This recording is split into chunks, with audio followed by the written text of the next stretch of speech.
Bien, ahora entramos a mirar esto. Este libro, Maten a Rosa, fue presentado al público en el mes de abril del año 2012. ¿Ok? Yo digo, en este libro, voy a comenzar desde acá, Segunda Avenida de Eduardo Rocha, Santa Cruz, antes del 2008. Y digo, es cierto que en Bolivia con pocos pesos hay extranjeros que se convierten en bolivianos, pero este caso, aún habiendo sido así, no debió haber pasado desapercibido para el gobierno, porque Eduardo Rocha logró una identidad cédula falsa con un número de otro departamento, situación que no es muy común, ya que los policías de identificación hubieran encontrado de inmediato la anormalidad. Sin embargo, lo logró estando en ejercicio el gobierno de Evo Morales, es decir, el gobierno del hombre al que, según el fiscal Sosa y el Ministerio de Gobierno, intentaron derrocarlo, de matarlo y de iniciar una guerra separatista. Más abajo digo,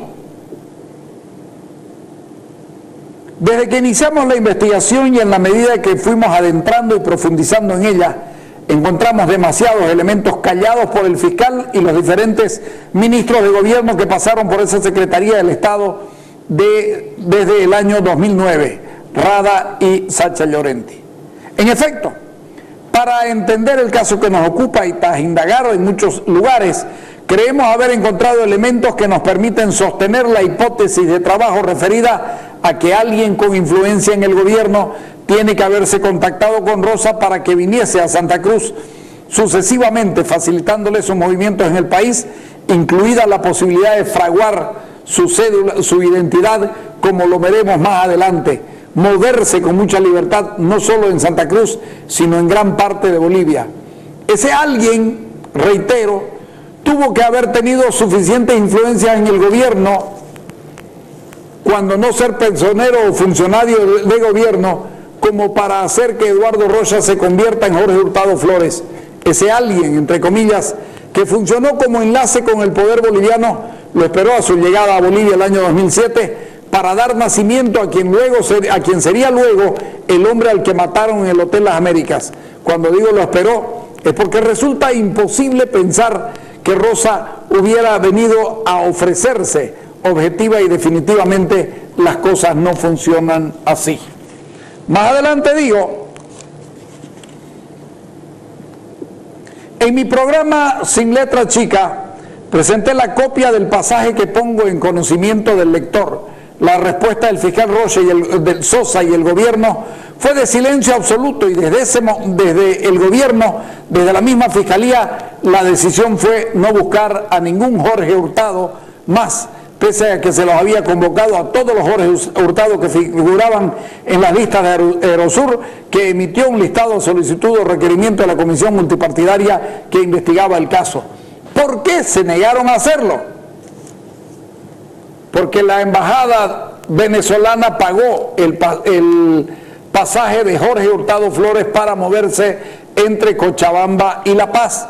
Nunca supimos, ni oficial ni extraoficialmente, que la Cancillería boliviana hubiese pedido a la embajada venezolana una explicación acerca de este asunto. Aquí están los documentos que prueban, pero a ver, ¿por qué y para qué se creó a Jorge Hurtado Flores? Aquí está la razón. Yo digo, a Rosa lo trajo el gobierno. Esto de aquí no dice que yo dije a Rocha lo trajo el gobierno. O sea, deliberadamente manipulan el libro con imprecisiones, pero además sacando la parte que no les conviene. Y yo en el libro lo digo, lo afirmo. No afirmo algunas otras cosas, pero en el libro afirmo que a Rocha lo trajo el gobierno, y digo, ya en ese momento, hemos hablado con 3 fuentes diferentes y hasta donde nos conocemos, no relacionadas entre ellas, y todas dicen lo mismo con variaciones lógicas de quienes conocen ciertamente alguna situación, aunque no participaron de la misma. Estas fuentes dan cuenta que entre enero y marzo del 2007, el gobierno de Evo Morales, por la vía de Raúl García Linera y probablemente gente del aparato de seguridad e inteligencia del Estado, encomendó a un ex militante del Partido Comunista de nombre Adán que viaje hasta Hungría a contactar a Eduardo Rosa, dada la relación que estos habían tenido cuando estuvieron aparentemente en la extinta URSS. Y yo aquí pongo, el texto tiene una variación de precisión que es muy importante hacerla. Adán sería Adán Justiniano, un ex militante comunista que fue alcalde de Buenavista por Acción Democrática Nacionalista, partido del extinto general Hugo Banzer Suárez. Aunque parezca raro, esa es la información que tenemos. Nos han confirmado que Adrián Justiniano trabaja ahora con el gobierno. Yo lo decía esto el año 2012. Les pido que tengan en cuenta esa relación. Adán Justiniano, el 2012 estaba trabajando con el gobierno, y Melvi creo que fue 2 veces a La Paz a tratar de ubicarlo, y además lo hicimos buscar con otra gente y nunca pudo ser habido por nosotros. Pero sigue. En efecto, ese hombre a quien hemos identificado con el apellido Justiniano, es decir, Adán Justiniano, para el 2007 ya militaba en el masismo, había comentado su antigua amistad con el guerrero heroico de los Balcanes, probablemente todavía mantenían algún tipo de relación, a una persona del gobierno. Ese alguien del gobierno consideró oportuno contactar a Rosa por si la media luna avanzaba en sus demandas por la vía política, de manera que encargaron se realice contacto y luego del mismo decidieron la salida de Adán hacia Europa. Acá voy al otro. El extranjero al que nos referimos es Walter Chávez, ciudadano peruano acusado por el gobierno del Perú de pertenecer al MRTA, se encuentra en Bolivia en calidad de asilado, fue hombre cercano al presidente Morales y a García Linera. Esta cercanía y su identificación por parte de los medios de comunicación le trajo problemas porque a partir de esa exposición el gobierno peruano solicitó su extradición, situación a la que el gobierno boliviano no dio curso. En el momento en que se escribe esta segunda edición, es sabido que Walter Chávez está en el departamento del Beni, colaborando con la de candidata del MAS, Jessica Jordan. Y aquí pongo, miren ustedes, Chávez es un experto en campaña y sobre todo en marketing político. Y si él asesoró esto, Chávez es un boludo. Y me desdigo de que era un capo. Pero, aquí está. Este documento que les voy a leer en este momento, que debe ser de fines del 2008 o inicio del 2009, se habla de dinero recibido antes de Navidad. Repárese que entre otros temas se cita el nombre de Adán, a quien por lo que se ve le debía dinero y un pasaje, y de la probable llegada de Tadic y Arpad, quienes llegan al país en febrero del 2009. Ese memo indica que el contacto entre Rosa y Adán se mantenía cuando Rosa estaba en Santa Cruz y trabajando con gente de Santa Cruz. ¿Qué dice en estas palabras? Recuerdo la necesidad, esto lo escribe Eduardo Rosa, por si acaso. Recuerdo la necesidad con cierta urgencia de saldar la deuda que tenemos con tu tocayo. Es un memorándum.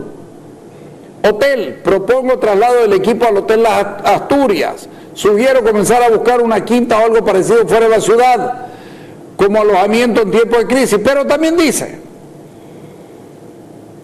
asimismo,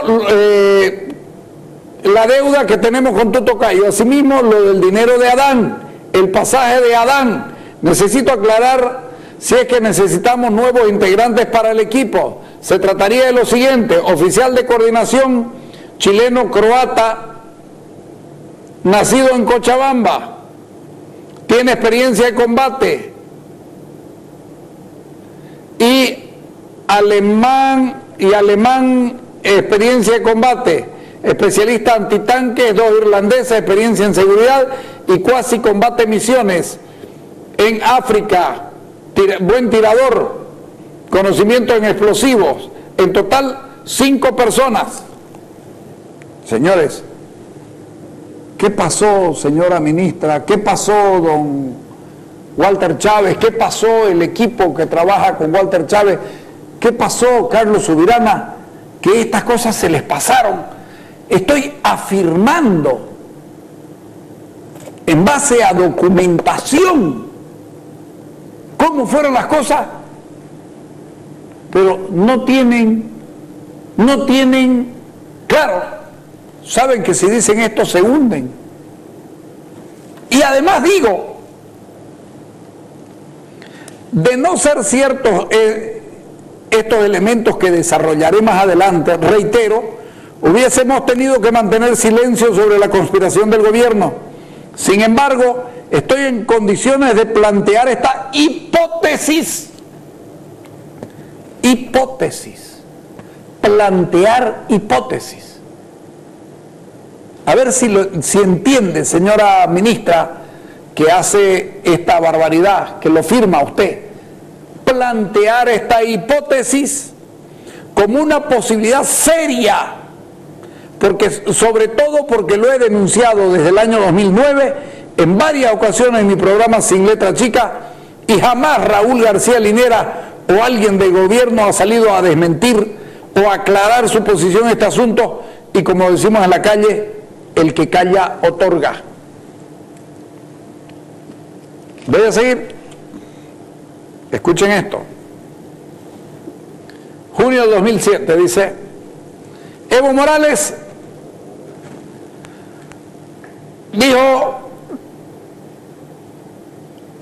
con mucha habilidad señaló estar preocupado porque a su entender los cívicos lo querían sacar del cargo, y se pronunció por lo que él llamó el tema de separación, dado que los cívicos cruceños habían convocado a los militares. El presidente señaló: algunas personas estarían en afanes golpistas, acusación que se refería por supuesto a Santa Cruz, declaración que era apoyada por el ministro de Gobierno Rada. Junio del 2007, señores, junio del año 2007, ya el gobierno comenzó a manejar la tesis del separatismo y del golpismo. Junio del 2007, ya lo decía Evo Morales, y pueden acudir a los periódicos de esa época. El gobierno jamás se molestó en presentar una prueba o alguna persona que haya estado conspirando. No, la cosa era decir cosas. Más adelante, para cuando el presidente Evo Morales reinició la cantaleta de separatistas o independentistas con la que se ha citado a Santa Cruz y a los cruceños, Eduardo Rosa Hurtado Flores seguía en Bolivia. ¿Por qué? Porque había estado el 2007 sacándose su carnet. Por eso pregunto si Eduardo Rosa seguía en Bolivia, porque no hay documento que pruebe de que se fue. Rosa otra vez en Santa Cruz luego de visitar La Paz y Cochabamba. Eduardo Rosa volvió a Santa Cruz entre mayo y junio del año 2007. Aquí consiguió la cédula de identidad de Jorge Hurtado Flores en mayo. Tenía que volver a fin de cuentas. Fue él quien se movió primero. De ahí es que uso el término apalabrado, lo que en política se llama patear hormigueros. Escuchen esto. La deducción, o más bien la conclusión a la que arribo, es que Rosa no dijo la verdad porque no sabía cómo justificar su presencia en Santa Cruz. Y era más fácil y exigía menos explicaciones la versión de que Santisteban lo llamó. La versión de Santisteban es por supuesto más creíble que la de Rosa. Claro, yo me refiero al contacto entre ambos del año 2007. Probablemente en el 2008 haya habido un contacto, probablemente digo, haya habido un contacto antes que Rosa venga a Bolivia, pero eso ya no corre por mi cuenta, porque los hechos dan como para pensar que lo buscaron desde Santa Cruz y o desde el gobierno le dijeron que era tiempo de venir. Lo que a mí me interesa dejar en claro es el hecho generador de la presencia de Eduardo Rosa en Santa Cruz, y yo lo ubico en el año 2007. Los documentos que aparecen en el libro me convencen cada vez más acerca de la hipótesis. Así que, señores, no hay peor cosa que el que intenta manipular algo que está escrito. El libro está en las librerías, está en varios lugares. Pueden ir a buscarlo. Es una barbaridad. Claro, el gobierno debe haber sacado 100.000 de esto. Debe haber sacado 100.000. Y es una barbaridad que se gasta la plata del Estado en estas huevadas. Voy a seguir.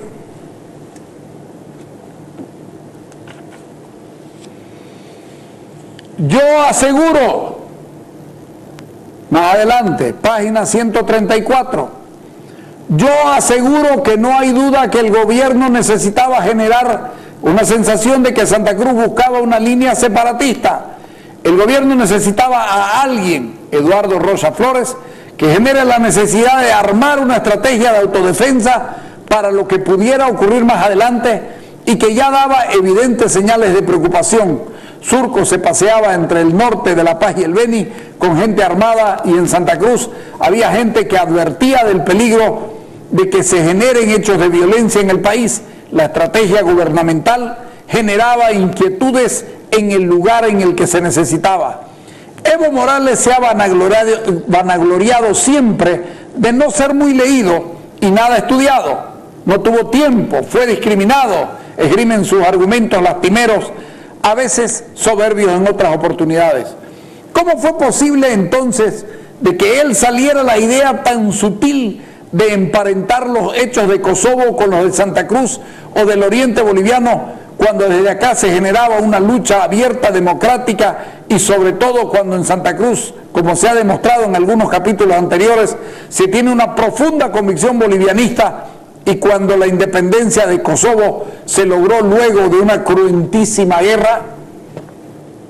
¿A quién estoy delatando? Señores, estoy acusando. Cuando nombro a la gente del 2012, a todos los que nombro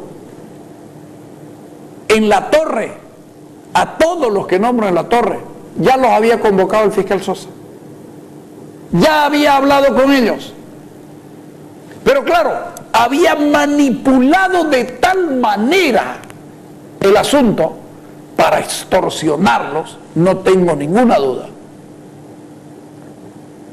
Pero lo había manipulado tanto y tan bien que se perdió la idea de qué era La Torre, y todo el mundo, y en esto Rubén Costa tiene una alta responsabilidad de no haber dicho La Torre no era esto, no me vengan con Torre, La Torre no.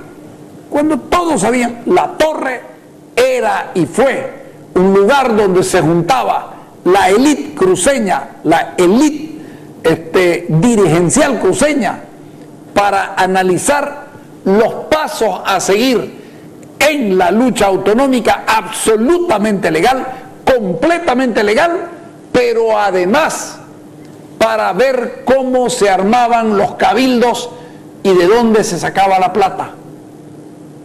Eso fue así. No hay ninguna acusación de mi parte en este libro, aunque aquí digan que yo soy el informante o el delator, el informante. No hay una sola acusación en el sentido de que La Torre haya hecho algo indebido. Voy a seguir.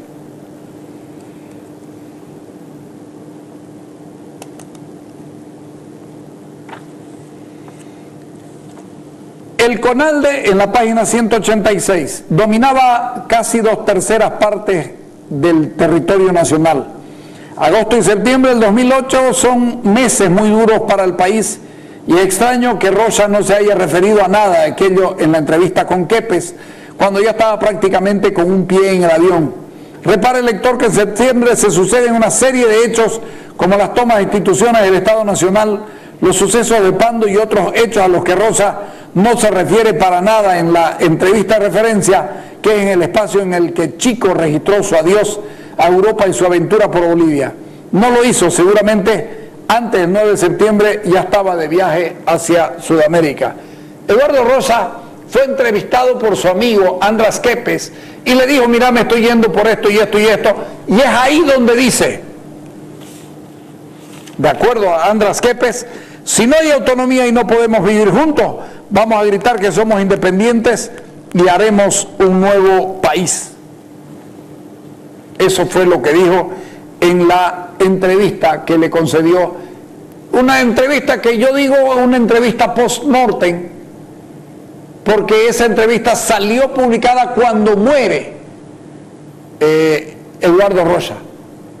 Entonces, si él no se refiere a lo que había ocurrido en esa entrevista, es porque ya estaba de viaje y de venida a Bolivia, porque alguien que está hablando de separatismo y no habla de lo que ocurrió en septiembre del 2008, es porque no tenía idea de lo que estaba ocurriendo.